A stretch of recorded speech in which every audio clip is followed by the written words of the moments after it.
শোনো না গো, আমাদের পশিডারি চ্যানেলটা সাবস্ক্রাইব করে পাশে থাকা বেল আইকনটি বাজিয়ে দিও প্লিজ। আর গল্পটি ভালো লাগলে অবশ্যই লাইক কমেন্ট শেয়ার করে দিও।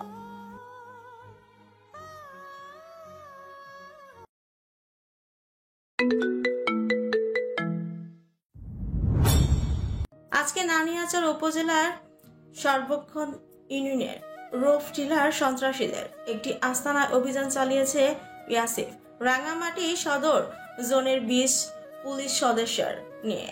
ওই সময় পার্শ্ববর্তী আরেকটি অবস্থান থেকে সেনা টয়লের উপর গুলিবর্ষণ করা হলো। একজন গুলিবিদ্ধ হয়।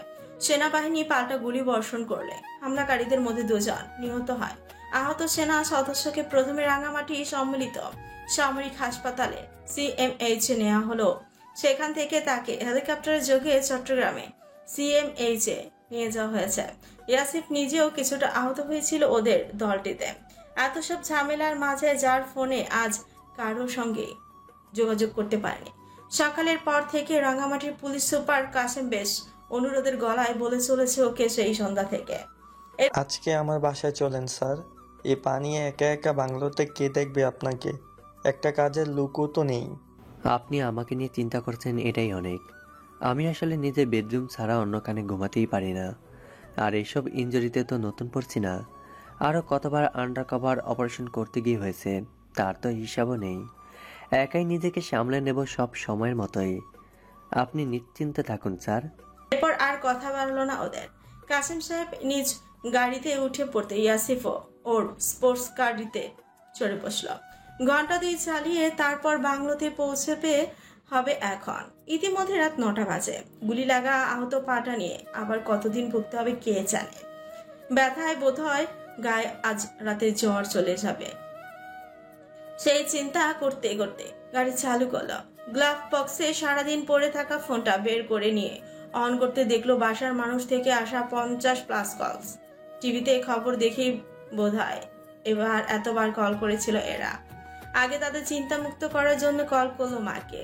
5 মিনিটের মতো কথা শেষেই তারপর অন্যান্য নাম্বারগুলো থেকে আসা মেসেজ করলো। কল চেক করে নিল। তার মধ্যে রুমানদের দেওয়া মেসেজটা মনোযোগ দিয়ে পড়ার জন্য রাস্তাটা পাশে গাড়িটা ব্রেক করলো। জনমানব শূন্য রাস্তার ডান পাশে পাহাড় আর বাম পাশে বিশাল খাদ। পাহাড়ের ওপর থেকে ছুটে আসা শিশিরের বুনো বাতাসের ঘ্রাণ পেতে ইচ্ছে হলেও আবার তাই দরজাটা খুলে মোবাইলটা হাতে নিয়ে যন্ত্রণাগ্রস্ত পাটা গাড়ির বাইরে নামিয়ে দিয়ে বসলো সে। রুমানের মেসেজটা পড়ার শেষে ওকে কল করে কথাটা বলে জেনে নিল জিপ্তোর হাল আর হাওদিস। আপাতত যেখানে যেভাবে আছে সেভাবেই রাখতে বলে জানালো। কাল সকালবেলা আলোচনা করবে জিপ্তোকে নিয়ে। এবার 4 বছরের জন্য জেল খাটিয়ে ছাড়বে ওরা। তাতে যত রকম মামলা দেওয়া যায় তত রকম দেবে। নকল প্রমাণ তৈরি করা তো আর ইয়াসিফের জন্য বিশেষ কিছু না। নির্বাচন করাও ঘুচিয়ে দিবে জিপ্তোর ভাবকে। কথা শেষে এবার সে কল দিল নফিলকে। রিসিভ হতেই নফিল জিজ্ঞেস করে উঠল, অপারেশন ছিল আজকে তোর?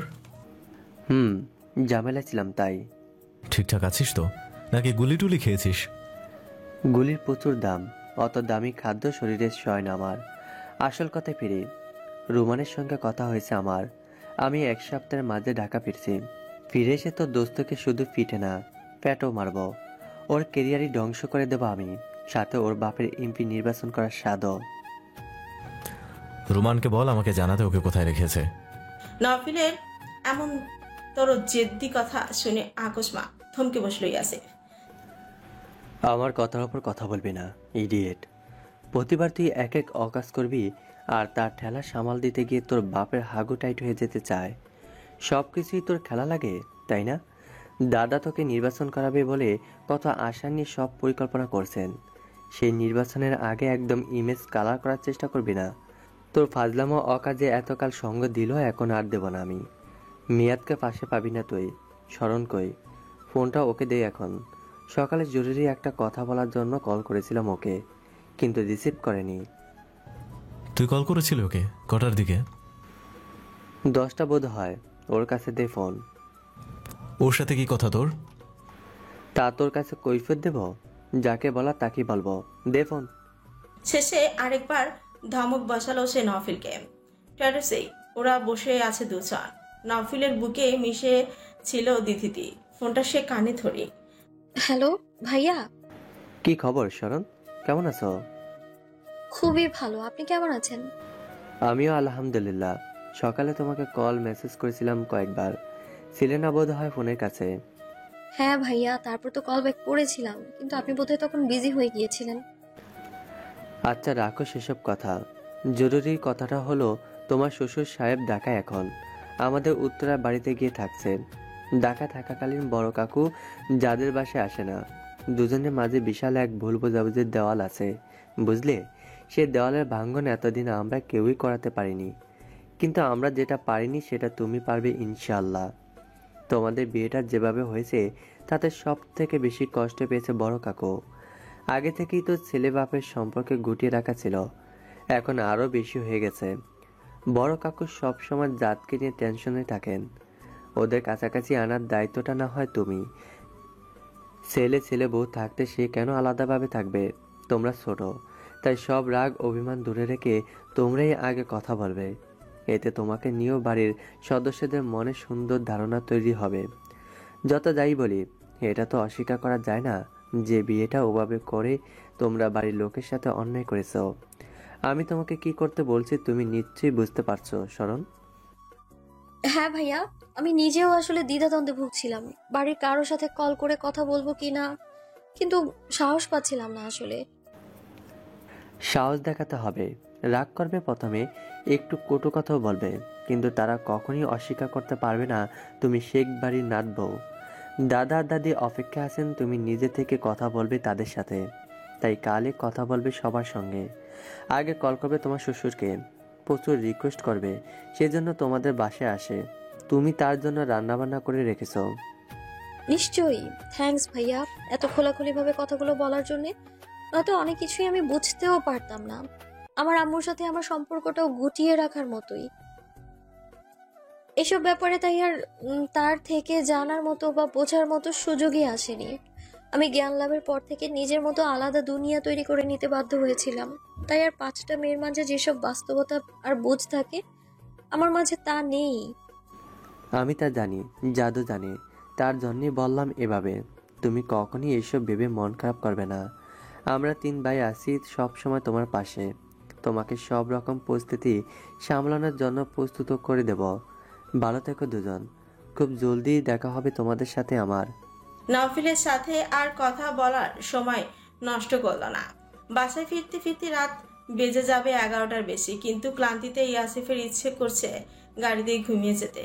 পা ভেতরে তুলে নিয়ে গাড়ির দরজাটা বন্ধ করার পূর্বে আচমকা কেউ এসে দরজার কাছে হুড়মুড়িয়ে বসে পড়লো। আর্তনাদ গলায় অনুরোধ করলাম, স্যার, ও স্যার, আমার নিয়ে যান না আপনার লগে। একেরে খুশি করে দিব আজকা রাইতে। বেশি টাকা দিয়া লাগবো না, আমি এখান দিয়ে ডাহা যাবো। হেই বারাটা সমান টাকা দিলেই হইব। পায়ের একদম গুলি লাগা জায়গাতে মেয়েটা চেপে ধরেছে। ব্যথার চোটে পারল না ইয়াসিফ শুধু মেয়েটাকে বলে লাথি কষতে, নয়তো এক লাথিতে বুকের ছাতি ভেঙে ফেলতো পূরণ হলে। তবে হাত দিয়ে ধাক্কাটা দিতে দেরি করলো না। আকস্মিক ধাক্কায় একদম রাস্তার মধ্যেই জাপটে পড়লো মেয়েটা। সে সময় ওর ঢেকে রাখা মুখটা একপাশে উন্মোচন হয়ে গেল। ইয়াসিফ তখন পা চেপে ধরে যন্ত্রণায় মুখটা সুকুঞ্চিত করে ফেলেছে। গালি দিতে মেয়েটার দিকে তাকাতে মুখের ভঙ্গিমা বদলে যেতে থাকলো ধীরে ধীরে। মেয়েটা উঠে পড়ে ওর পায়ের কাছে এসে বলল আবার, স্যার গো, ফলায় যায় না আমারে। কয়টা টাকা আমার দরকার ডাহা যাওনের লাগি। তুই কই থেকে এসে জুটলি? নাম কি তোর? তোর বাসা শুনে তো মনে হয় না তুই এখানকার বাসিন্দা। আমি মেরিনা, থাই তো ডাহাই। এখানে এক বান আইস বোরে নিয়ে আইছিল আমারে, অগ বন্ধুগো সহ আরে মজা দেওয়ানের লাগি। টাহা দিতে চাইছিল মেলা, আবার সাথে রাঙামাটি দেখাও হইব আমার। হেই লোভে পইরা আইছিলাম, কিন্তু কুত্তার ছাওল গুলান আমার সুরত দেইহা কাম না কইরা সন্ধ্যার সময় লাথি মাইরা ঘর থেকে বাইর কইরা দিছে। এক টাহাও দেয় নাই হাতে। আমার কাছেও এত টাহা নাই ডাহা ফিরত যাওনের। তারপর সেই সন্ধ্যার্তে ঘুরতে আসি রাস্তায় রাস্তায়, কেমনে কি যামো বাইক। সেই চিন্তায় আমি কাস্টমার খোঁজা ধরলাম। কয়টা পাইলামও, মাগার কপালটাই ফুরে আমার। হেরাও আমার সুরত দেইহা ভাগছে। নাটক করছিস আমার সাথে? এক স্বরে গাল ফাটিয়ে দেব। তোর শুরুতে কি সমস্যা? আমি তো এই অন্ধকারেও তোর ফকফকা মুখ দেখতে পাচ্ছি।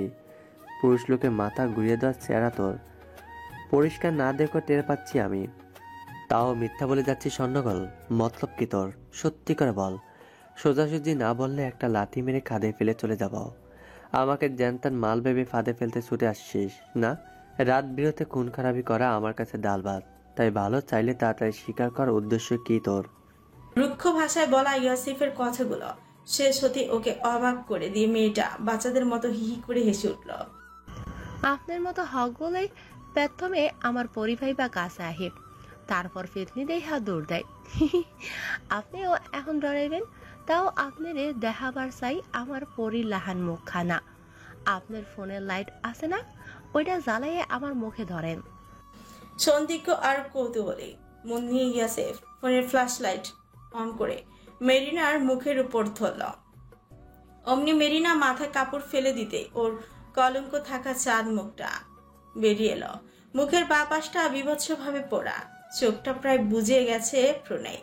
এবড়ো থেবড়ো মুখের চামড়াগুলো। ইয়াসিফ স্তম্ভিত চোখে চেয়ে রইল ওর মুখপানে। খেয়াল হলো গলার ওই পাশটাও পুড়ে গেছে। স্বাভাবিকভাবে বোঝা যাচ্ছে অ্যাসিড নিক্ষেপ করা হয়েছিল এই সুন্দর মুখটাতে। নিজের ব্যথা বোধহয় গায়েবী হয়ে গেছে ইয়াসিফের। বাসায় ফিরে তাকে বিশ্রাম নিতে হবে। সে কোথাও বেমালুম ভুলে বসেছে সে। মর্মাহত চোখে মেরিনার পোড়া মুখটা দেখতেই মৃদু স্বরে জুদালো। কিভাবে হলো তোর সাথে এই অন্যায়? শুনবেন স্যার আমার জীবনের কাহিনী? শোনা। মেরিনা যেন খুব খুশি হলো, তাই শাড়ির আঁচলটা দ্রুত মাথায় তুলে দিয়ে আসিফের পাশেই পায়ের কাছেই গুটিয়ে বসল। আমি হইলাম বাইদানি, বেদিনী জাতির মাইয়া। আমার মায় আমাকে বাদ্যা গোষ্ঠীর ভিত্তে হক গলের চাইতে ভালা শুরুতে রাছিল। আমার গোষ্ঠী খুলনা নদীর পাড়ে থাকতাম তখন। সাপের খেলা, বান্দরের খেলা, সাপ ধরা, সাপ বিক্রি এগুলাই করতো ওরা। মায় দেখতে মেলা সুন্দর আছিল কইয়া এক পান ব্যবসায়ী মায়ের পছন্দ করে। মার লগে হের মিলামিশা শুরু হয়। আমি মায়ের পেটে চইলা আহি এরপর। সেই কথা আমার বাপরে কইলে আমার বাপে আর মায়ের লগে দেখা করে না, কথাও কয় না। মায় বাপের খোঁজ নেওয়া দেহে হের করে বউ বাচ্চা সবই আছে। বাপের হেই বউর পাও দইরা মা সব কইয়া দেয়। আমার পেটে আসার কথাও কয়, কিন্তু ওই সিনা বেটি ওর বাতারের বিচার না কইরা আমার মায়ের মাইরা বাইর কইরা দেয়। তাও মায় বহুবার গেছিল বাপের কাছে। বাপে যাওরাও আমার মায়েরে মাইরা খেদায় দেয়। তারপর আর যায় নাই মায়। আমি জন্মানোর পরই মায় মইরা যায় মেলা রক্ত যাওয়ার লাগা। তারপর আমারে নানি পালে। আমার 8 বছরের নানিও মইরা যায়। নানার লগে তখন আমি সাপ খেলা, বানর খেলা দেখাই বাজারে বাজারে। 4 বছর এই রমেই যায়। এরপরই আমার জীবনের দুঃখ শুরু হয় স্যার। রাতের বেলা নানা পিড়ায় প্রায় কামে যাইতো। সেই দিন আর ফিরত না। আমার ছাউনিতে তখন আমি একলাই থাকতাম। একদিন আমার মামাই আইসা কয়, হ্যাঁ আমার লগে থাকবো। আমি একলা থাকতে ভয় পাতি পারি। এই কথা কইয়া থায়ে আমার লগে। মেলা রাত্রিরে হুশ পাই। মামাই আমার গার কাপড় সব খুইলা নিছে। আমি কথা কইলেই আমার মুখ সাইপা দইরা আমারে মেলা দুঃখ দেয় ওই রাতি। কাউরে যদি কইয়া দিই তাইলে আমারে সহ নানারেও মাইরা দিব। এই কথা কইয়া ডর দেখাইয়া আমারে এরপরতে একলা পাইলে মামাই আইসা দুঃখ দিত। হের এই কাজ একদিন হের বড় পোলায় দেখা ফেলায়। ওই কি করলো জানেন স্যার? ওর মায়েরে না কইয়া অয় শুরু করলো আমারে দুঃখ দেয়া। হ্যাতেও ডর দেখাইল। তার কথা কাইলে হক গলেরে জানাইব আমি মামার লগে আকাম করি। মামারেও জানাইবার না কইল। তাই মামাই নিজেই একদিন দেখা ফেলে। তার পোলায়ও আমার কাছে আহে। তাইতে কি জেনি ভাইবা হ্যায় আর আইতো না। 2টা বছর চলবার থাকলো এমনি। আমি বহুবার কইবার চাইছি নানারে মামিরে, কিন্তু অগল লইগা পারি নাই। ওরা বুঝা যাইতো, আড়ালি নিয়া আমারে মারতো। 2 বছর পর মামাই আবার আমার কাছে আহন ধরে। তখন আমার লগে আমার মামার পোলা লাইন হয়ে গেছে। আমি আর দুঃখ পাইতাম না। ওই কাছে আইলে ভালা লাগতো। কিন্তু মামাই আইসা জোরাজোরি করলি আমি ওরে বিচার দিলি কইতো মাইনা নীতি। আমি আরে ভালা পাইছিলাম।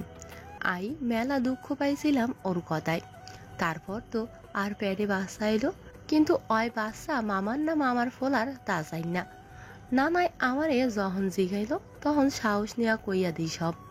নানাই সর্দার আসিল, সব শুইনা মামা হ্যার পোলা হলেও হ্যাঁ দাও দিয়া কোবাইতে যায় মামারে।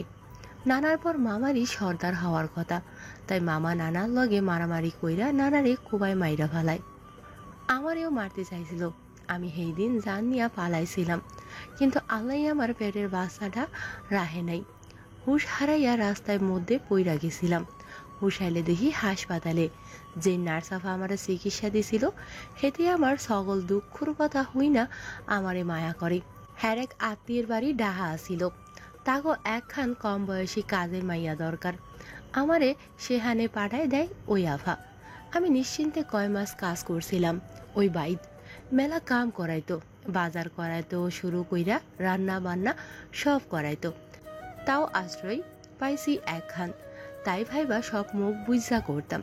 কিন্তু আমার কপালে যে আরো দুর্গতি লেখা আসিল, তাইতেই ওইখানে বখাইটটা পোলাগো নজরে পইরা যায়। বাসার মালিকের নেড়ে কইলেও হেতি গুরুত্ব দিত না, আরো আমার এই দোষ দিয়া চর থাপ্পড়ও দিতে লাগে। এইরম কইরা মাস দুই গেলে বকাইটটা 4 জন আমারে একদিন গলির মোড়ে ঘিরা ধইরা আমার গার গতরে মেলা খারাপ কইরা সুই করে। আমারে কয় অগসাতে গেলে আমারে টাহা দেব মেলা। আমি চিল্লাইয়া ফাল্লাইয়া ওহানের মানুষ জড়ো কইরা ফেলি। সেই দিন এই এলাকার মানুষগুলা মেলা ভালো আসিল স্যার। ওরা ওই 4 জনের মায়ের ধৈর কইরা এলাকারতে বাইর কইরা দেয়। ওরা আরেক এলাকায় আসিল। এরপর কদিন আর সমস্যা হয়েছিল না। রোজার মাসে মালকিন একদিন বাজারেতে জিলাপি কিনা আনবার কইল আমারে। আমি জিলাপি কিনা বাড়ি আহনের পথে মাগরিবের আজান দিয়া দেয়। গলির ভিত্তে যেই ঢুকলাম, সামনে আইসা তখন একখান মোটর সাইকেল খাড়াইল। আমি ওদিকে তাহানোর পরপরই ওরা আমার মুখের মধ্যে এসিড চইলা মারে। মাইরার আর জলদি ওইখানতে চইলা যায়। আমি তখন জানতাম না ওই পানিরে এসিড কয়। আমার মাথায় তখন ভালা কইরা ওড়না দিয়া আসিল কইয়া মুখের এই পাশে আইসা লাগে এই এসিড। আমি সইতে পারি নাই মুখের ওই দুঃখ। জবাই করা মুরগির মতো ছটফটাইতে থাকি রাস্তায় পড়ে। আমারে এলাকার মানুষজন হাসপাতালে নিয়ে যায়। চিকিৎসা আমার মালিক বাড়িতে করাইলেও বেশি দিন করায় না হেরা। আমারে আর কাজেও নেয় নেই, কয়রা টাকা পয়সা হাতে দিয়া চইলা যায় আমারে হাসপাতালে রাইখান। আমি একটু সুস্থ হইলে হাসপাতালেও আর রাহে নাই। পথে পথে 2 দিন কাটাইতে পারলেও তার পরের দিন রাতের কালে ব্রিজেতে এক সাহেব বেটা আমার কাছে বহে। তারপর ফোনে আমি এই জায়গায় কে থাকি। আমার মুখে এসিড মালো কেড়াই। আমি তারে ভালো মানুষ ভাইবা কই সব কথা। হ্যাঁ আমারে খাওনের জায়গা আর কাজ দিবার চাইল। আমি হ্যারে বিশ্বাস কইরা হ্যাল লগে যাই। গাড়ির ভিত্তে বইয়া হ্যাঁ আমারে কয় আমারে যেখানে কাজ দিব ওইখানে প্রথমে আমার মুখ দেখানো যাইব না। আমিও হ্যার কথা মানলাম। হ্যাঁ আমারে নিয়ে আইলো নারী পাড়ায়। তখন জানতাম না ওই জায়গারে নারী পাড়া কয়। ওইখানের সর্দারনির কাছে আমারে নিয়ে দেখাইলো এই বেড়াই। মুখের এই পুরা জায়গাটুকু ঢাইকা রাখলে কেউ টেরও পায় না আমার মুখে এসিড মারা। আর্ধেক মুখ দেখাই এই কাস্টমারের হাতাইতে পারুম আমি। এইসব কথাবার্তাই হইতেছিল তাগো মধ্যে। ওই বেড়ায় আমার এই সর্দারনির কাছে বেচা দিয়া যায়। তারপর সর্দারনি আমার কাছে বইয়া সব বুঝাই কয় কেমনে কাস্টমার ধরা লাগবো, কেমনে টাকা বেশি পামো। আমার তখন মাইনা না নিয়া ছাড়া তো কোনো উপায়ও আসিল না। ওই দিনের পর থেকেই আমি আমার নতুন কাজে লাইগা যাই। আজকে জাল লগে আইছিলাম হ্যারে সর্দারনির মেলা ডরায়। ওই খসর বেড়া আমার মুখের এই এক পাশ দেখা পাগল হইয়া আমারে সর্দারনির কাছ থেকে নিয়ে আহে কিছু টাকা পয়সা দিয়া। বাহি টাকা আমারে নিয়ে সুখ করার পর দিবার চাইছিল। তাহলে তুই এখন কি করবি? টাকা জোগাড় হলে তোর সর্দারনির কাছে ফেরত যাবি, তাই তো? এই কাম ছাড়া আর কি করুম স্যার? আর থাকুম বা কই? শহরের রাস্তাঘাটে কামের লিগা বাইর হইলেও তো অহন মাইয়াগো নিরাপত্তা নাই। কি জানি কয় ওই যে ইংরাজিতে র্যাপ র্যাপ কইরা মাইরা ফেলায় যায় রাস্তায়। জীবন তো সেই একই দিকেই যাইব। কথা ঠিকই বলেছিস। তো তোকে যদি ভালো কাজ দেই, থাকার জায়গা সহ, করবি সেই কাজ? ও আল্লাহ, করবো না কে স্যার? আপনি যদি কোন দৈনিক আপনার পায়ের জুতা সাইডটা সাফ করে দিতে হইব, বদলে আপনি বেতন দিবেন, আমি তাতেই রাজি। দুপাটি দাঁত দেখানো একদম প্রফুল্ল হাসি মেরিনার মুখে। ইয়াসিফ ওর কথা শুনে জোহরি চোখে ওর হাসিটা দেখে নিয়ে আদেশ করল। আমার পাশে এসে বসে পড়। মেরিনা উঠে দাঁড়িয়ে খালি পায়ে এক দৌড়ে গাড়ির অপর পাশে এসে দাঁড়ালো। দরজাটা খুলে দিতে এসে তড়িঘড়ি করে ভেতরে বসে পড়ল। বলল, আপনি আমারে মায়া কইরা যেই কামি দিবেন স্যার, আমি টু শব্দ ছাড়াই হেই কাম করুম। আপাতত তোর কাজ আমার কাছে। ভালো রান্নাবান্না তো জানিস নাকি? রান্না যেমন তেমন হলে আমার কাছে কাজ নেই তোর, অন্য জায়গায় কাজের বুয়া হিসেবে সেট করে দেব।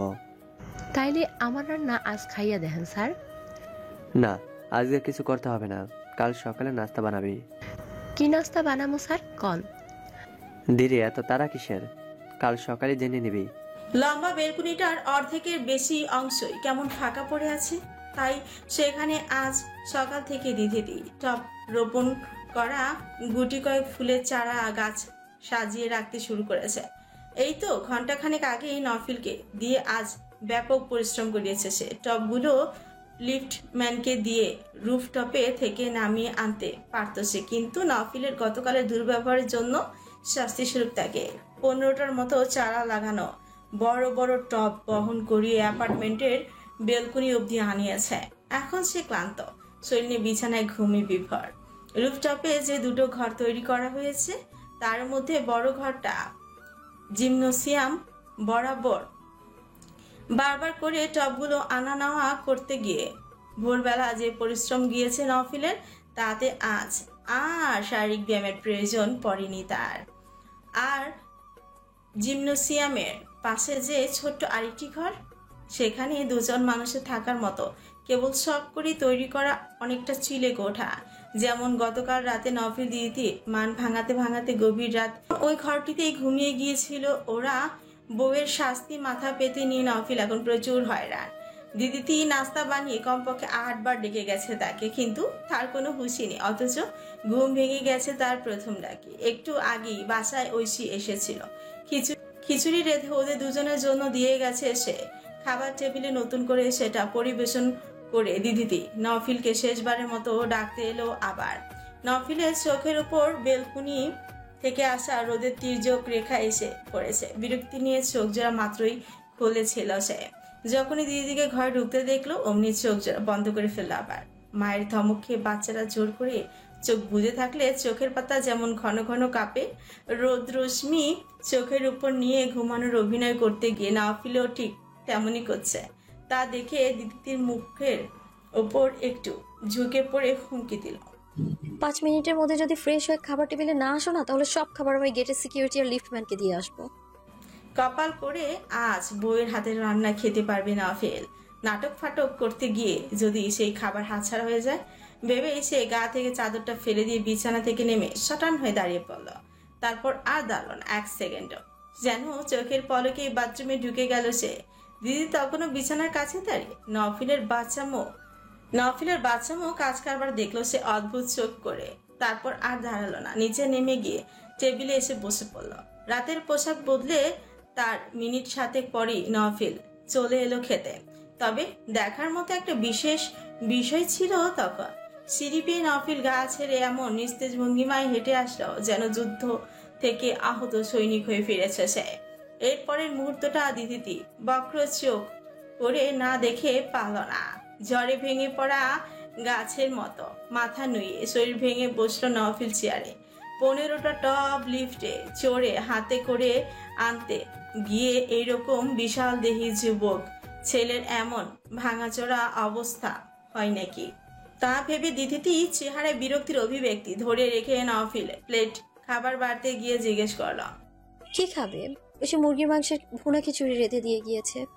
নফিল মুখ তুলে খাবার টেবিলে চোখ বোলালো। দিদিটি খুব ভারী খাবার রাঁধেনি, আটার রুটি, ডিমের অমলেট আর সবজি ভাজে, পাশাপাশি আবার ওটস, ফলমূলের সালাদ আর দই রাখা দেখে নফিলের ভালো লাগলো সবটা।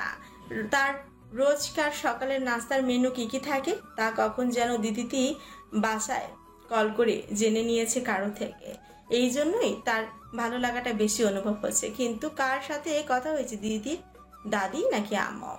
এখন কিছু জিজ্ঞেস করা যাবে না। এখন নিজেকে খুব দুর্বল মানুষের মতো দেখাতে হবে বউয়ের কাছে, নয়তো তাকে খাটানোর শোধ উসুল করা যাবে না, বউয়ের সেবা পাওয়া হবে না। প্রিয় নাচে ইশারাতে তাই রুটি ভাজি দেখালো। দিদির কাছে নওফিলের এমন অসুস্থ মানুষের মতো ভাব ধরে থাকা খুব বাড়াবাড়ি নেকামো লাগছে। মোটেও বিশ্বাস করতে পারছে না নওফিল এত বেশি ঝিমিয়ে পড়তে পারে ভোরবেলায় মাত্র ওইটুকু পরিশ্রম করে। কপালে বিরক্তির ভাঁজ ফেলে সে প্লেটে রুটি ভাজি ডিম তুলে দিয়ে নিজের খাবার খেতে শুরু করলো। পানি পান করার ফাঁকে দেখলো নওফিলের আরেক ন্যাকামো কাণ্ড। রুটি এখন ধীরে ছিঁড়ে টুকরো করছে, যেন জোরে টেনে ছিলে রুটি ব্যথা পাবে। বিরক্তিকর চরম পর্যায়ে পৌঁছে দিদিতে হাতের গ্লাস ঠাস করে টেবিলে রেখে কটমট করে বলে উঠল, 90 বছরের থুরথুরে বুড়ো তুমি। তোমার দাদা হতে এত দুর্বল হয়ে পড়েনি এখনো। নওফিল খুব দুঃখ পেল যেন দিদির ব্যবহারে। তেমন অভিব্যক্তিতেই সে ওর দিকে তাকিয়ে বলল, আমার দু হাত পুরো অবশ হওয়ার মতো হয়ে গেছে। আমি কি ইচ্ছে করে করছি? হাত তো উঁচু করতেই পারছি না সহজে। সিরিয়াসলি? আমি মিথ্যা বলার মতো মানুষ? বেজায় দুঃখ নিয়ে বেচারা সে আবার প্রচন্ড ধীর গতিতে রুটি ছিঁড়ে টুকটো করে নিতে থাকলো। এক টুকরো মুখে পুড়তে গিয়ে আর হাতটা বোধহয় মৃদু কাঁপতেও থাকলো। এটা দেখার পর মনে সন্দেহ থাকলেও দিদি পারল না নিজে আগে ভাগে খেয়ে বসে থাকতে। নওফিলের প্লেটটা এগিয়ে নিয়ে খাইয়ে দিতে আরম্ভ করলো তাকে। খাওয়ার ফাঁকে তাকে পানিটুকু মুখের কাছে ধরে দিতে হলো। এতখানি তার হাতের নাজুক অবস্থা। সকালের নাস্তায় নওফিল যে পেট পুড়ে খায় সেটা জানা ছিল না দিদিদের। গোটা 5 রুটি পর সে ঐশীর রান্না করা খিচুড়িও খেলো ওর সাথে। খাওয়া শেষে হঠাৎ আহ্লাদ করে বলল, ঘামটা মুছে দাও না শরণ। দিদিটি টেবিল ছেড়ে সবেই উঠে পড়েছিল। নওফিলের কথায় ওর মুখের দিকে চেয়ে কোথাও ঘামের অস্তিত্ব পেল না সে। ঘাম কোথায় তোমার? এ তো কপালে, কানের পাশের চুলের গোড়ায়, ঘাড়ের পেছের চুল বেয়ে ঘাম ঝরেই যাচ্ছে সেই ভোর থেকে। তুমি আমার কেয়ারই করছো না। অভিমান গলায় অভিযোগ জানালো সে। ঘামের তরঙ্গ সূক্ষ্ম দৃষ্টিতে দেখার জন্য দিদিটি নওফিলের কাছে এসে তার মুখটা দেখলো, গাটাও দেখলো না। নওফিল তখন চেহারাটা মেয়েকে বিষণ্ণ করে বসে আছে। কয়েক পল সেই মুখে ভ্রু কুঞ্চিত করে চেয়ে থেকে দিদিটি হঠাৎ ঠোঁট টিপে লুকানো হাসি হাসল। ওনার আঁচলে নওফিলের সারা মুখ, ঘাড় আর শেষে টি শার্টের গোল গলার ভেতরে হাত ঢুকে বুকটাও মুছিয়ে দিয়ে জিজ্ঞেস করলো, হয়েছে? না, ঘাড়ের পেছনের চুল বেয়ে আবার ঘাম ঝরছে। আচ্ছা, একটু ফু দাও ওখানে। এসিতে বসেও?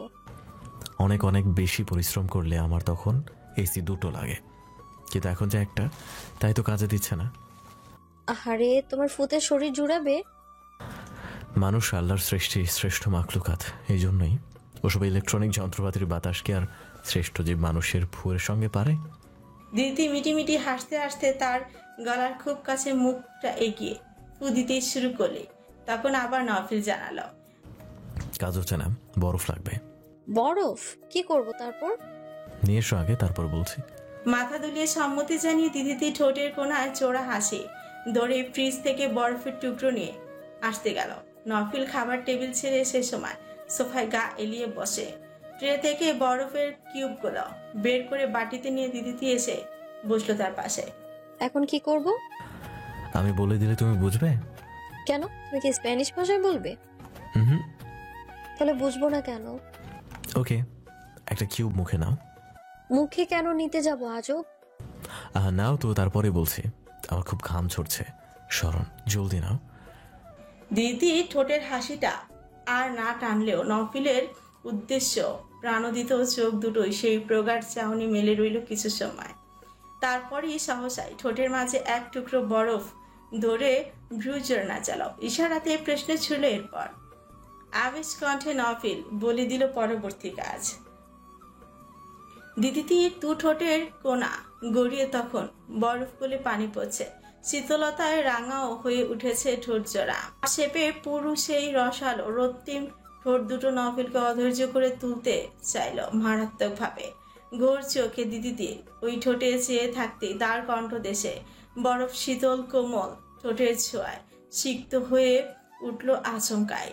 ঠোঁটের ফাঁকে বরফের টুকরো চেপে রেখে দিদিতি নফিলের সারা গ্রীবা স্কন্দে ছুঁয়ে দিতে থাকলো ততক্ষণে, যতক্ষণ না বরফটা গলে যায়। কিন্তু দেহের ভেতরে অস্থিরতা আর অধৈর্যতার নফিল পারল না নিজেকে বেকার রাখতে। দিদিতির মুখটা তুলে ধরে আকস্মিকভাবে ওর সত্য অধরে তার উষ্ণ উষ্ঠদয় চমুতে মাতাল। এক টুকরো গলে পড়া বরফ শেষমেশ উন্মাদ মাতাল বিক্ষুব্ধ করে তুলল ওদেরকে। রোজকার মতো আজ আর ইয়াসিফ ভোরবেলা বাইরে গিয়ে হাঁটাহাঁটি করে এসে ঘুমিয়ে পড়েনি। খুব জলদি ব্যাকপ্যাক গুছিয়ে নিতে হবে তাকে। আজই ঢাকা ফিরবে সে। তাওসিফ দেশে ফিরেছে 4 দিন হলো। গতকাল নফিরের বাসায় এসেছে সে। এই তাগিদে তাড়াহুড়ো করে সব গোছগাছ করেছে সে বাইরে থেকে ফিরেই। আপাতত যে 2টো অপারেশনের জন্য রাঙামাটি আসা, সেই 2টো অপারেশনই সাকসেস। তবে এখানে তাকে আবারও ফিরতে হবে বলে মনে হচ্ছে। যত সব সন্ত্রাসদের সকল অন্যায় কাজ চলেই তো এই দিকে। প্রথম অপারেশনটা ছিল অবৈধ অস্ত্র, গোলা বারুদ আর ইয়াবা সহ একটি সন্ত্রাস দলকে হাতে নাতে ধরা। সে দলটি 11 জনেরই ছিল নারী সন্ত্রাস, যাদেরকে রাঙামাটি থানা থেকে ঢাকা উত্তরা থানাতে নিয়ে যাওয়া হচ্ছে আজই। কাপড় গোছানোর ফাঁকে টেবিল অ্যালার্ম ঘড়িতে সময় দেখলো ইয়াসিফ 7:30। মেরিনা এখনো অবধি ঘুম থেকে জাগেনি। রোজ বাইরে থেকে দৌড়ে এসে ওকে ডেকে তুলতে হয় ইয়াসিফকেই। মেয়েটা বেলা করে ঘুমানোর স্বভাব। সকাল করে উঠতে বললেও উঠতে পারে না, নাকি ইচ্ছে করে উঠে না কে জানে। তাই গত 7 দিনই ওকে রোজ সকালে ডেকে তোলা রুটিন হয়ে দাঁড়িয়েছে ইয়াসিফের। মেরিনাকে নাস্তা তৈরির জন্য ডেকে তুলে তারপর সে ঘরে আসে। কথা ছিল ও রান্নার হাত ভালো হলে ওকে কাজে রাখা হবে। সেই হিসেবে মেরিনা ইয়াসিফের বাংলোতে থেকেই যেতে পেরেছে। কেয়ারটেকারকে বাংলোর সামনে ছোট্ট যে ঘরটাতে থাকতে দেওয়া হয়, সেখানে এখন মেরিনা থাকে। আর কেয়ারটেকার ছেলেটা থাকে বাংলোর বসার ঘরের সোফায়, আবার কখনো মেঝেতে বিছানা করে থাকে। একটা মেয়েকে ঘরের বাইরে একাকী থাকতে দেওয়ার মতো অবিবেচক কাজটা অবশ্যই ইয়াসিফ এমনি এমনি করেনি। কারণটা জানতে মেরিনাকে নিয়ে আসার দ্বিতীয় দিন সন্ধ্যার গল্পটাই বলা যাক। পায়ের জন্য ইয়াসিফ সেদিন প্রায় সারাদিনই ঘরে শুয়ে বসে কাটিয়েছে। বিকেলবেলা বাংলোর মালিক তাকে দেখতে আসলে লোকটির সঙ্গে কথাবার্তা বলতে বলতে সে বাসার বাইরে যায়। পাহাড়ি এলাকার নৈসর্গিক বিকেলটা অসুস্থ শরীরকেও চনমনে করে দেয় বলে ইয়াসিফ পায়ের ব্যথা নিয়েও বাইরে হেঁটে বেড়ায় কতক্ষণ। সন্ধ্যার সময় হাতে পাকা পেঁপে নিয়ে বাসায় ফিরে মেরিনাকে বলে, একটা কেটে তুই খা, আরেকটা কেটে আমার ঘরে নিয়ে আয়। মেরিনাও সুতির শাড়ির আঁচলে সর্বদা মুখের পোড়া ভাগটা ঢেকে রাখার চেষ্টা করে। ওর ভাবনা, ওর অমন বিভৎস মুখটা দেখতে মানুষ শুধু ভয় পাবে না, সঙ্গে তাদের ঘৃণাও হবে। মূলত এমন ব্যবহারই সে মানুষের কাছে পেয়ে এসেছে বলেই জানায় ইয়াসিফকে। কিন্তু ইয়াসিফ প্রথম দিনই বলে দিয়েছিল ওকে মুখ ঢেকে চলাফেরা করার প্রয়োজন। সে কথা ওকে অগ্রাহ্য করতে দেখে ইয়াসিফ থমকে বলে, তখন তোকে না বলেছি মুখ ডেকে ঢুকে না রাখতে? তুই কি পদ্মা করিস যে মুখ ডেকে চলবি? বলেই সে ঘরে চলে যায়। কিন্তু এই স্বাভাবিক কথাটাকে জটিল অর্থবোধক করে ভেবে নেয় মেরিনা। সে পেঁপে কেটে যখন ইয়াসিফের ঘরে যায়, তখন তার পরনে সুতি শাড়ির বদলে সাদা জর্জেট শাড়ি আর লাল ব্লাউজ। বলা বাহুল্য, তার রাজসময় আর মেয়েশূন্য শরীরের সৌন্দর্য দেখে ইয়াসিফের কামক প্রেমে বুকের গভীরে হানা দিয়েছিল কয়েক লহমায়। কাছে এসে দাঁড়ায়, ঝুঁকে পড়ে পেঁপের বাটিটা ইয়াসিফের হাতে তুলে দেবার সময় আলগোসে জড়িয়ে রাখা বুকের আঁচলটাও পড়ে যায় তখন মেরিনার। ঠিক সেই সময় ইয়াসিফকে ডাকতে ডাকতে শোবার ঘরের দরজায় কেয়ারটেকারের ছেলেটা এসে দাঁড়ায়। ওদের দুজনকে কাছাকাছি অমন চিত্র দেখে ছেলেটা কাছুমাছু করে অপরাধী মনোভাবে নিয়ে এক ছুটে চলে যায় সেখান থেকে। পরবর্তীতে মেরিনাকে শিকার হতে হয়েছিল ইয়াসিফের অকাত্য গালিগালাজের, সেই সাথে ওকে হুমকি পেতেও হয়েছিল। যদি নিজের সেই পুরনো পতিতা বৃত্তির মানসিকতা বদলাতে না পারে সে, তবে ইয়াসিফের সাথে ওর কোনো ঠাঁই মিলবে না। গলা ধাক্কাতে ওকে বের করে দেওয়া হবে। কিন্তু বিপরীতে দেখা গিয়েছিল মেরিনার অপ্রত্যাশিত অভিব্যক্তি। কাঁদতে কাঁদতে ইয়াসিফকে হীনমনা পুরুষের কাতারে ফেলে প্রশ্নবিদ্ধ করেছিল। আমার বৃষ্টির চেহারা দেখা আপনার ওই মর্দাগোলা হান গিন্নাপিত হইতাছে তাই না? কয়লা ধুলো যে ময়লা যায় না তা আমার ভুলে দেওয়া উচিত হয়নি। তুই তোর সব কিছু নিয়ে এক্ষুনি আমার বাসা থেকে বিদায় হ। যা বের হ। ময়লা কেমনে যাইব? আপনি কি ভুলতে পারছেন আমি বেশ্যা না? ভুললে তো আমারে তুই মুই কইরা ডাকতেন না। অপরিচিত অন্য মাইয়াগো কি আর এইরকম কইরা ডাকতেন? আমি জীবনও কোনো প্রতিটাকে সম্মান দিয়ে ডাকিনি আর ডাকবো না। জোর করে প্রতিটা পেশাকে বয়ে নিয়ে চলা মেয়েরা সুযোগ পেলেই একটা সাধারণ জীবন পেতে চায়। তাদেরকে মিনিমাম রেসপেক্টটুক দেওয়া যায়, কিন্তু তোর মতো মেয়েকে না। তুই তো মুক্তি পেয়েও নিজের নষ্ট মন বদলাসনি। তুই আমার হাতে এখন মারধর খেতে না চাইলে আমার চোখের সামনে থেকে দূর হ। যা। ঘর কাঁপিয়ে দেওয়া ইয়াসিফের প্রকাণ্ড ধমকে মেরিনা ভালোই ভয় পেয়েছিল সেদিন। তারপর ইয়াসিফের পা জড়িয়ে ধরে বসে থেকে অনেক কান্নাকাটিও পরেও মাফ আদায় করে নিয়েছিল সে। কিন্তু এরপরও ইয়াসিফ আর ঝুঁকি নেয়নি। দিনের বেলা মেরিনার রান্নার সময়টুকু সে ঘরে থাকে না। রান্নার সময়টুকু ছাড়া মেরিনার ইয়াসিফের আশেপাশে আর থাকতে পারে না। সবকিছু গুছিয়ে ইয়াসিফ ঘর থেকে বেরিয়ে আজ মেরিনাকে রান্নাঘরে দেখতে পেল এক অদ্ভুত দৃশ্য। প্রশস্ত নিতম্বটা অস্বাভাবিক উঁচু করে ঝুঁকে আছে সে ক্যাবিনেটের উপর। গুনগুন করে গান গাইছে আর উঁচু করে রাখা নিতম্ব এইদিক ওদিক দোলাচ্ছে। সেই সঙ্গে পেঁয়াজও কুচি কুচি করে চলেছে মনোযোগী ভাবে। পেছন থেকে ওকে এতখানি হাস্যকর দেখাচ্ছে যে ইয়াসিফ মুখ চেপে ধরে তাড়াতাড়ি ঘরে ফিরে আসে। তারপর হাসতে থাকে পেট ফাটা হাসি। হাসি শেষে সে ঘরের বাইরে আসতেই এবার দেখলো মেরিনা কফি মেকারে কফি তৈরি করছে। বসার ঘরের সঙ্গে এই রান্নাঘর সংযুক্ত বিধায় ইয়াসিফ সোফাতে বসে ওকে সুন্দরভাবে কফি তৈরি করা দেখতে দেখতে জিজ্ঞেস করে উঠল, তোদের তল্লাতে সজ্জানি কফি খেত নাকি মেরিনা? সহসা প্রশ্নটা মেরিনা হালকা চমকে, হাতের কাজও থমকে গেল ওর। ইয়াসিফ কখন এসে বসেছে ও টের পায়নি। কি কোন স্যার, সর্দার নিয়ে 6 বেলা মুখের মধ্যে পান খাইয়েই বাঁচত না? হ্যাঁ, আবার কফি খাইবো? তাই বড় বড় কাস্টমার আইলে তাগো লগে বইসা চা 7 আপ গিলবার দেখতাম। তাহলে কি তোর কাস্টমার তোর ঘরে এসে কফি খেতে চাইতো? তাও আবার কফি মেকার করা কফি? চোখের তারা কেঁপে উঠলো এবার ওর। চঞ্চল চোখ দুটো ইয়াসিফের দিকে চেয়ে মুহূর্তে জবাব দিল, ওরা তো আমারে খাইতে আসতো স্যার, ওইসব কফি টফি খাইবার চাইবো কে? তাহলে তুই কফি রেডি করা কি করে জানলি কফি মেকারে? ও এই কথা, আমি তো এরকম কফি কতবার বানাইছি। জাগো বাইত কাম করতাম, তাগো বাইত আসিল এই মেশিন। ও আচ্ছা। ইয়াসিফ সোফা ছেড়ে উঠে এলো। তখন রান্নাঘরে কফির মগটা নিজেই তুলে নিয়ে মেরিনার পাশে এসে দাঁড়ালো। ক্যাবিনেটে রান্নার জন্য কেটে রাখা সকল সবজি তরকারি পর্যবেক্ষণ করতে করতে কফিতে চুমুক দিয়ে বলল, তুই যখন কাজ করেছিস তখন তোর বয়স 14 ছিল? না না, 15। 15? আচ্ছা 15। ওখানে কাজ করেছিলি প্রায় 9-10 মাস। এখন তোর বয়স কত হবে? 25+? এ স্যার অত না, মোটে 20। মোটে 20? সত্যি বললি? হ স্যার, মিথ্যা কমুকে? না, মেয়েরা তো আবার বয়স কমিয়ে বলতে পছন্দ করেন, তার জন্যই আর কি। আচ্ছা, তুই তো জীবনও লেখাপড়া কিছু শিখিসনি। তো যে বাড়িতে কাজ করতি সেখানে তোকে ইন্ট্রোডাকশন কুকারে রান্না করতে দিত, ওভেনে খাবার গরম করতে দিত, কফি মেকার কফি বানাতে দিত। সেটা 5 বছর পরও তুই কি সুন্দর করে মনে রেখেছিস। এক্সিলেন্ট মেমোরি তোর।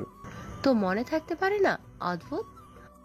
কিছুটা মেজা ছাড়া হলো মেরিনা প্রমিত ভাষার কথা শুনে। ইয়াসিফ ওর প্রায় পিঠ ঘেঁষে দাঁড়ালো মিটিমিটি হাসতে হাসতে। আচ্ছা, থাকতেই পারে, আমিও তো সেটাই বলছি। তুই রেগে যাচ্ছিস কেন? মেরিনা ইতস্তত ভাব নিয়ে একটু সরে দাঁড়াবার চাইল। ইয়াসিফ তা বুঝতে পেরে আরো ততই মিশে দাঁড়ালো ওর শরীরের সঙ্গে। এরই মাঝে ওর মাথা থেকে কাপড়টা টেনে নামিয়ে দিল আচমকা।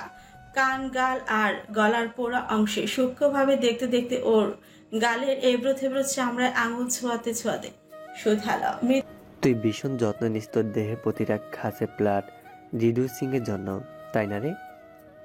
মৃদু স্বরে বলা ইয়াসিফের কথাগুলো জবাব দিতে মেরিনা মুখ খুলতে গেলে ইয়াসিফ ফের বলল, এই কিচেনে প্রতিটা কাজ এত সুন্দর গুছিয়ে করছিস যেন রোজ এরকম কিচেনই রান্না করতে অভ্যস্ত তুই। Seriously I am impressed. আমাকে বিয়ে করবি মেরিনা? তোকে নিয়ে এখানেই থেকে যাব আমি। আমার তোকে ভালো লেগে গেছে। অমর আল্লাহ, এটা আপনি কিরাম মস্করা করেন স্যার?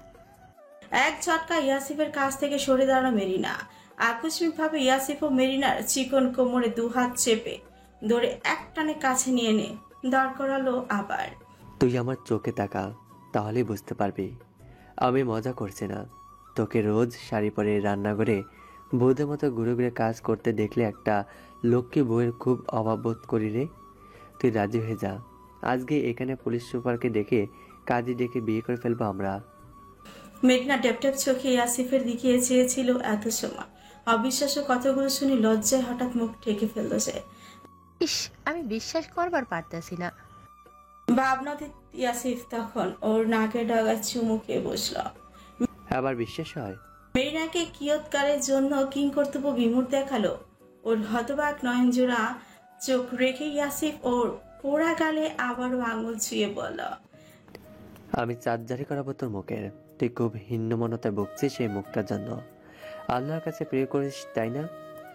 আল্লাহর কাছে প্রে করিস তাই না? যদি এই মুখটা আবার আগের মতো হয়ে যেত। আবেগে আচ্ছন্ন হয়ে ইয়াসিফ সেই গালে এবার ঠোঁট ছোঁয়াতে মুখ পাড়ালেই মেরিনা জড়তায় চোখ বুজে ফেলে। ইয়াসিফ তা দেখে মুচকি হেসে থেমে পড়ে ওর গালের পোড়া অমিশ্রণ চামড়ার আশ্চর্য সঙ্গীতে এত নিষ্ঠুরভাবে দুটো আঙ্গুলে ধরে টান মারে যে মেরিনা ব্যথায় একটু চেঁচিয়ে ওঠে। ইয়াসিফকে এক ধাক্কা দিয়ে বসে। গালে হাত দিয়ে সে টের পেল গালের মাছ থেকে কিছুটা নকল চামড়া উঠে গেছে। রাগে দিশেহারা মেরিনা ক্ষিপ্ত হয়ে উঠল তখন ইয়াসিফের ওপর। ডান হাত মুষ্টিবদ্ধ করে তার নাক বরাবর ঘুষি দেওয়ার উদ্দেশ্যে হাত উঁচু করতে ইয়াসিফ সে হাত মুহূর্তেই ধরে ফেলল। হালকা মোচড় দিয়ে ধরে ওকে কবজা করে ঘুরিয়ে দাঁড় করালো। ব্যথা কুকিয়ে উঠল, ছাড়ল না ইয়াসিফ। 12 মিশালে গ্রাম ভাষায় কথা বলার আগে কোনো বুদ্ধিমান ব্যক্তিকে শোনানো উচিত ছিল তোমার। তাহলে তার থেকে ফিডব্যাক পেয়ে বুঝতে পারতে কত বড় আহামক মার্কা মেয়ে তুমি। সময় নষ্ট না করে আবার বলে দাও হোয়াটসঅ্যাপের আইডেন্টি। বেয়াদব ছেলে, সারুন তারপর বলছি। আগে বলো, নইলে আরো জোরে ব্যথা দেব। আমি জার্নালিস্ট। কোন পত্রিকার? আসল নাম কি? আর আমার কাছে এইরূপে আসার কারণ কি? উত্তর পাওয়ার আগেই কেয়ারটেকার রবিন ঘরের সদর দরজায় দাঁড়িয়ে ডাকাডাকি আরম্ভ করলো ইয়াসিফকে। মেরিনার হাতটা ছেড়ে দিয়ে ওকে হুমকি শুরু বলল তখন ইয়াসিফ। আমার সকল প্রশ্নের জবাব দেওয়ার আগে পালানোর চেষ্টা করবে না। আর মুখের এসব ফেক স্কিন তুলে ফেলে স্বরূপে আসো। দরজা খোলাই ছিল। ইয়াসিফ বাইরে এলো, রবিন জানালো, এক বিদেশি মায়ে আপনার সাথে দেখা করতে আসে স্যার, বাগানে যাইয়া বইছে। বিদেশি মেয়ে? হ স্যার, আপনার মতো মেলা লম্বা, মেলা সাদা, মাথায় ক্যাপ, গায়ে প্যান্ট, গেঞ্জি পরা আর ঘাড়ে ঘাড়ে বড় ব্যাগ। আচ্ছা তুই একটু ঘরে গিয়ে বসতো। মেরিনা মেয়েটাকে চোখে চোখে রাখ। Okay sir. মনে ভারী কৌতূহল নিয়ে ইয়াসিফ বাগানে এলো, কিন্তু সেখানে বসে থাকতে কাউকে দেখা গেল না। তবে রবিনের বর্ণনা মোতাবেক সত্যি নিজের মতো প্রায় লম্বা একটা বিদেশি মেয়েকে দাঁড়িয়ে থাকতে দেখা গেল। কহাত দূরে চারপাশে তাকিয়ে তাকিয়ে প্রকৃতির চির হরিত সৌন্দর্য দেখছে হয়তো। Who are you miss? What help do you want for me? চকিতে পিছু ফিরে তাকালো মেয়েটা। ইয়াসিফকে দেখে জলদি এগিয়ে এলো ওর কাছে। সাদা রঙা প্যান্ট আর কালো খয়েরি মিশিলে টি শার্ট পরনে তার। মাথায় বাদামি আর কালো রঙা খোলা চুল, কালো ক্যাপে ঢাকা কিছুটা। মুখে কালো মাস্কের কারণে ছোট ছোট চোখ দুটো ছাড়া আর কিছুই দেখা গেল না। ইয়াসিফ বোধহয় থমকালো সামান্য ওই চোখ দুটো দেখেই। এই একই চোখ কতজনের হতে পারে? 2 কাপ চা নিয়ে এসে রবিন টেবিলের উপরে রাখতে রাখতে ইয়াসিফের মুখোমুখি বসা বিদেশিনীকে আর চোখে দেখে নিল কভার। ট্রে থেকে সল্টেড বিস্কিটের পিরিচটা রাখার সময় ইয়াসিফ হঠাৎ তার চোখের চাহনি লক্ষ্য করে শক্ত গলায় তখন আদেশ করল, ওটা তাড়াতাড়ি রাখ আর ঘরে গিয়ে মেয়েটাকে পাহারা দে। শোনা মাত্র তড়িঘড়ি করে খালি ট্রে নিয়ে একরকম দৌড় দিল রবিন ঘরের পানে। চায়ের কাপটা হাতে তুলে নিয়ে ইয়াসিফ অজ্ঞাত মেয়েটির দিকে এগিয়ে দিলেই সে চোখে অসহায়তা প্রকাশ করে বলল, Thank you very much for your hospitality. But I'm not used to drinking. তাছাড়া আমি এই মুহূর্তে কিছু মুখে দেওয়ার অবস্থাতে নেই। ব্রিটিশ উচ্চারণ ভঙ্গিতে কথা শুনে প্রথম ইয়াসিফ একটু ভাবনাগ্রস্ত হয়ে অনুমান করল মেয়েটি ব্রিটিশ অধিবাসী হবে হয়তো, কিন্তু শেষ কথায় তাকে অপরিপক্ক বাংলা বলতে দেখে বিস্ময়টুকু গিলে নিতে পারল না আর। আপনি বাংলা বলতে জানেন? এটা ধারণা করিনি। হ্যাঁ, আমি বাংলা বলতেও জানি আর বুঝতেও পারি, শুধু পড়তে পারি না। আর আমার বাংলা বলা খুব একটা সুন্দর হয় না। মেয়েটার আদো আদো বাংলা কথার উচ্চারণ গুলোর এর মতনই, তাতেই বোঝা গেল আসলে পরিচ্ছন্ন বাংলা বলতে জানে না। আপনার নাম? ফ্লোরেন্স মাহমুদ। মাহমুদ। আপনার বাবা বাঙালি? হ্যাঁ, আমার মমও জন্মসূত্রে বাঙালি। আচ্ছা, আমার কাছে আপনার কি প্রয়োজন আবার বলুন তো? ফ্লোরেন্স নির্নিমেষ চোখে ইয়াসিফের ড্রিম করা দাড়ি ভর্তি শুভ্র সুন্দর মুখটা দেখতে দেখতে ভারাক্রান্ত গলায় বলতে থাকলো, গত 6 মাসে আমি আমার জীবনের সবচেয়ে আপন দুজন মানুষকে হারিয়েছি এদেশে। একজন আমার মম, আরেকজন আমার লিটল সিস্টার। আমার মম আর ড্যাড বহু বছর ধরে সেপারেটেড। আমার সিস্টার ফ্লোরাকে নিয়ে ড্যাড 18 বছর যাবৎ দেশে থাকেন সিলেট জেলায়, আর আমি থাকি মমের সঙ্গে লন্ডন ক্যামডেন টাউনে। ফ্লোরা বছরে 3টি মাস আমাদের সঙ্গে এসে থাকতো, কিন্তু এবারও ভীষণ বায়না ধরে মমকে আর আমাকে দেশে এসে ভ্যাকেশন কাটানোর জন্য। আমি একজন আর্কিটেক্ট, খুব বেশি লম্বা সময় ছুটি কাটানোর সুযোগ নেই আমার, তাই মম 6 মাস আগে আমাকে রেখে চলে আসেন এখানে। আর আমার আসার কথা ছিল মাসখানেক আগে। হঠাৎ করে গত 2 মাস আগে মম নাকি নিখোঁজ হয়ে যান।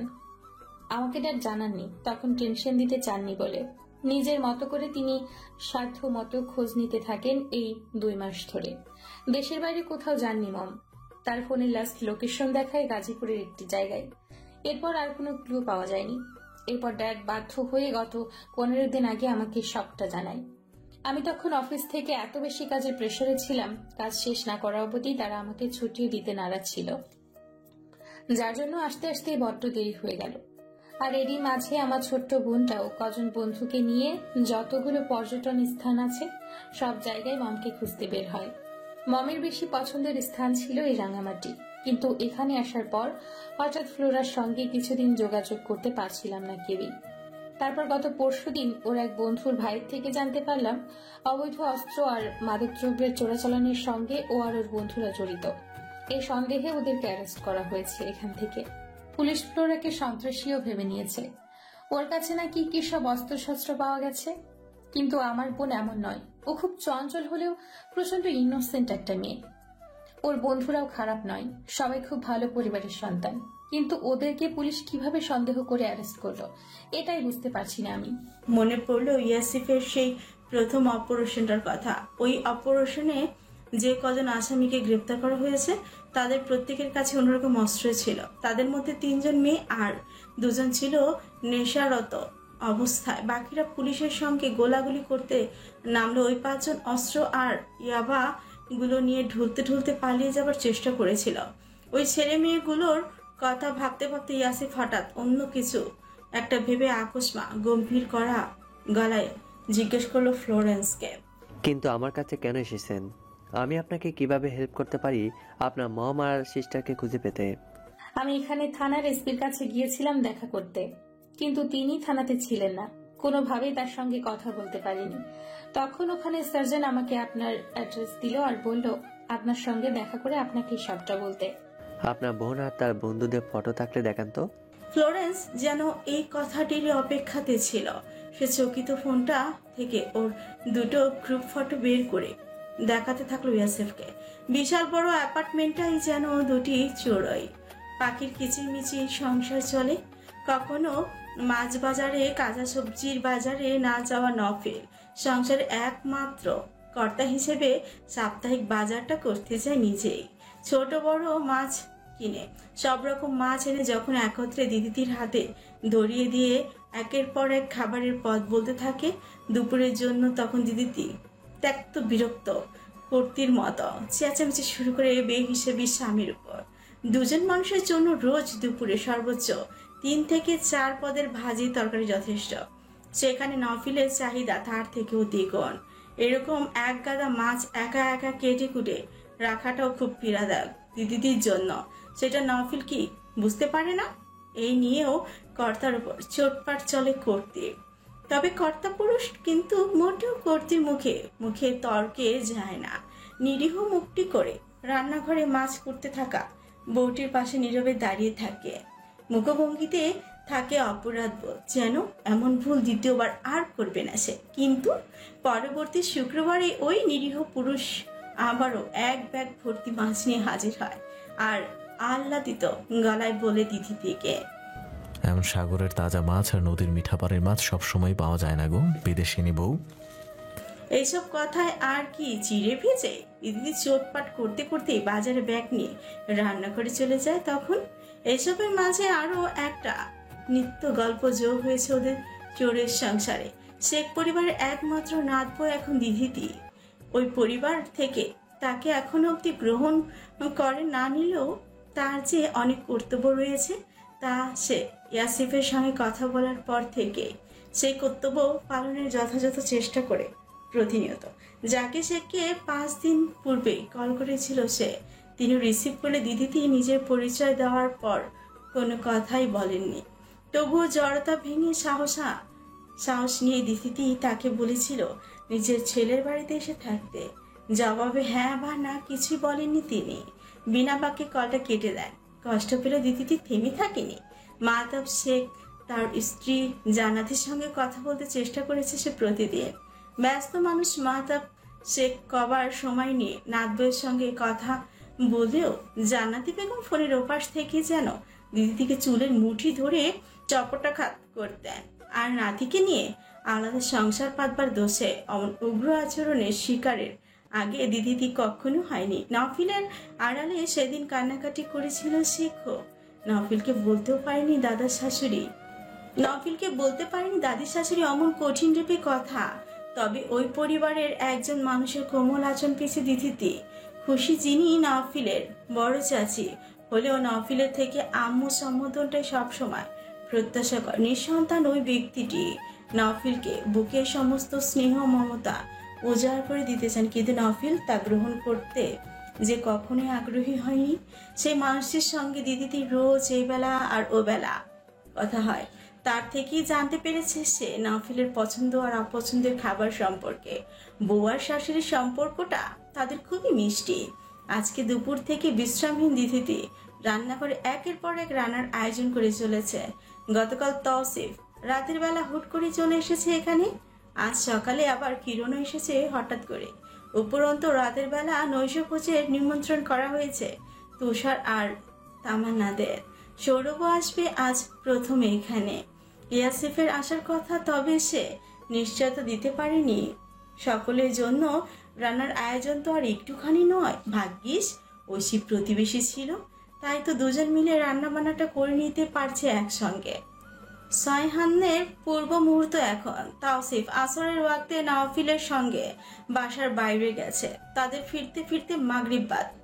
এদিকে কিরণের হঠাৎ করে দুপুরের পর জ্বর লেগে গেল কি করে যেন। ঐশী আবার আসার আগ পর্যন্ত সেই দিদিটিকে একটু সহযোগিতা করে যাচ্ছিল। ঐশী আসতে দিদিটি ওকে বলে, ঘরে গিয়ে একটু শুয়ে থাকো, এখানে আর লাগবে না তোকে। কিরণও তখন চাইছিল বিছানায় গিয়ে একটু গা এলাতে।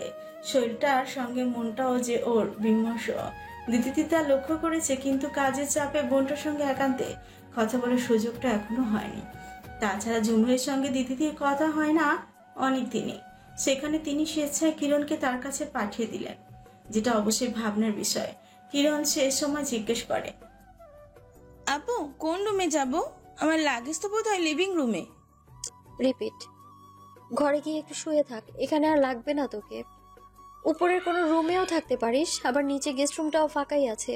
লাগেজ থাক, আমি পরে তোর ঘর গিয়ে দিয়ে আসবো। এরপরেই কিরণ সিঁড়ি চড়ে উপরে যাওয়ার আলসামিতে নিচে গেস্ট রুমে গিয়ে শুয়ে পড়ে। শোয়ার পরেই গা কাঁপিয়ে জ্বরটা আরো বেশি বেড়ে যায় ওর। মাগরিবের আজান দিলে দিদির দিকে কল করে নফিল ওকে নামাজ পড়ার কথা স্মরণ করিয়ে দেওয়ার জন্য। তার বউটা রান্না বানাতে আর আদর সোহাগে যত্নশীল হলেও নামাজ কালামে নয়, এই ব্যাপারটার ক্ষেত্রে সে মন মর্জিতে চলে। যখন মন চায় তখন আল্লাহর কাছে দুহাত তুলে মোনাজাত করবে হাপুস নয়নে, আবার যখন মন চাইবে না তখন নামাজের ধারে কাছেও যাবে না। তাই প্রতি ওয়াক্তে নফিলকে তাগিদ দিতে হয় এই ব্যাপারে। অতিথিদের আনাগোনা শুরু হলে মাগরিবের নামাজের পরে ড্রয়িং রুমে কজন মেয়ের হট্টগোল এক রবে ভেসে বেড়াচ্ছে চারিদিকে। কিরণ তখন জ্বরে কাতর হয়ে বেহুশ হওয়ার পথে। দিদিটি রান্না করছে দাঁড়িয়ে, এক হাতে খুন্তি নাড়তে আরেক হাতে বান্ধবীদের আলিঙ্গন করতে ব্যস্ত। বোনের কথা নামাজ পড়ার পর খেয়াল হলেও দ্রুত রান্না শেষ করার তাগিদে বেমালুম ভুলে বসলো সে। মিনিট 10 পরই তাওসিফ, নফিলের সঙ্গে তুষার, শিহাব, সবুজ আর রাতুল প্রবেশ করলো বাসায়। রোমান চলে আসবে খাবার পর্ব শুরু হওয়ার আগেই। ওইদিকে সৌরভ ও প্রতিমধ্যে সারা ড্রয়িং রুমে গল্পের আড্ডার হাট বসে গেল নিমিষে। সবার মাঝে শুধু তুষারকে খুব ক্লান্ত দেখালো তাকে। সোফায় গা এলিয়ে বসে থাকতে দেখে নফিল বলল, তুই ঘরে গিয়ে একটু রেস্ট নিতে পারিস। আসলেই মাথাটা খুব ধরেছে, আমি তাহলে আধ ঘন্টা একটু রেস্ট নিয়ে আসি। আমারও সারাদিন আজ বিছানায় যাওয়া হয়নি, আমি ওই ঘন্টা খানিকের মতো একটু ঘুমিয়ে আসি, তোরা বসে আটাতে। তুষার উঠে দাঁড়াতে তাওসিফ বলে উঠল। ট্রে হাতে রান্নাঘর থেকে শরবতের গ্লাসগুলো নিয়ে ছুটে আসতেই দেখা গেল তখন দিদিকে। নফিল ডাইনিং টেবিলে চেয়ারে বসে গৃহিণী বউটাকে কথার ফাঁকে ফাঁকে দেখে যাচ্ছিল সেই মুহূর্তে। সারাদিনে আগুনের কাছে থাকার ফলে শ্বেতবর্ণ ত্বকে রক্ত ছেয়ে গেছে তার বিদেশিনী বউটার। লাল টকটকে হয়ে আছে সারা মুখখানি। বড্ড মায়া হলো নফিলের তা দেখে। পুরোটা দিন বউটাকে আজ বাহুবন্দি করতে পারেনি সে। রাতেও আজ কখন পাবে কে জানে। ইদানিং বন্ধুদের সমাগম বাড়িতে তার মোটেও ভালো লাগে না। এই জন্যই এরা এলেই মুখে হাসির সাইনবোর্ড টানিয়ে রাখলেও অন্তরে একজনের জন্য তুখর গালিগালাজ চালায় সে। অন্তরে এক একজনের জন্য তুখর গালিগালাজ চালায় সে। সেই গালিগালাজের সেই গোলা বর্ষণ এখনো অব্যাহত। লাইট নিভিয়ে রাখা ঘরটায় সামান্য আলোর ছটাও নেই। বিছানার এক কোণে রোগা পাতলা কিরণের গুটিয়ে রাখা কোমল দেহটা কম্বলের নিচে ঢাকা পড়া। একটু বোঝার উপায় নেই এই বিছানায় কোনো মানবী শয্যারত। ভিড়িয়ে রাখা দরজাটা খুলে হঠাৎ ক্লান্ত দেহের এক পুরুষ ঢুকে পড়ল ঘরটায়। ধবধবে সাদা চাদরে বিছানাটা ঘুটঘুটে, আধারের মাঝে হাতছানি দিয়ে দেখা যাচ্ছে যেন বিছানাতে গিয়ে গায়ের টি শার্টটা গলা থেকে উগড়ে নিয়ে পায়ের কাছে ফেলে দিল সে অপ্রয়োজনীয় বস্তুর মতন। এক পাশে জড়ো হয়ে থাকা কম্বলের এক পাশ নিজের গায়ে টেনে নিয়ে পাশে থাকা কোলবালিশটা বুকের সাথে মিশিয়ে জড়িয়ে ধরতেই হাতের মাঝে তার দলিত হলো সুগল কোমল কোনো বস্তু বিশেষ না। এটা বস্তু নয় ঠিক, নারী দেহে সব থেকে সংবেদনশীল একটি স্থান। এক লহমায় মস্তিষ্ক ধরে ফেললো তক্ষুনি। এই বিছানাতে এসে বিনাও একজন নারী ঘুমিয়ে, তাকে জড়িয়ে ধরেছে সে। হুশ আর বেহুশের মাঝে বিচরণ করা কিরণ তখন ভারী বিপজ্জনক কাজ করে ফেললো চকিতে। বক্ষ মাঝে থাকা পাশের পুরুষটির হাতটি আকস্মিক ওর তপ্ত স্থানে ওর বক্ষ মাঝে চেপে ধরলো, প্রলাপ করে বলে চলল, আমি কি দেখতে সুন্দর নই? আপুর মতন সুন্দর নই? আমি কেন সুন্দর না? আমি কতটা সুন্দর হলে তুমি আমায় ভালোবাসবে? পুরুষালী হাতটা সুডল নারী বক্ষ থেকে নিস্তার পাওয়ার জন্য ছটফট করল। কিরণের বেহুশ চিত্ত তখন একটুখানি সচকিত হলেও বোধ হয় সে জুলজুল করে তাকিয়ে তিমিরয় ঘরের নিকষ কালো ছাড়া কিছুই দেখতে পেল না। এদিকে বুকে জড়িয়ে রাখা হাতটা ছুটে যাওয়ার চেষ্টা করছে বুঝতে পারলে অলিক স্বপ্ন ভাবতে শুরু করলো সে নিমিষে আঁখি বুঝে। কিশোরী জীবনে প্রথম প্রেম অনুভূতি জন্মেছিল সারাদিন ঝগড়ায় মেতে থাকা পুরুষটির জন্য।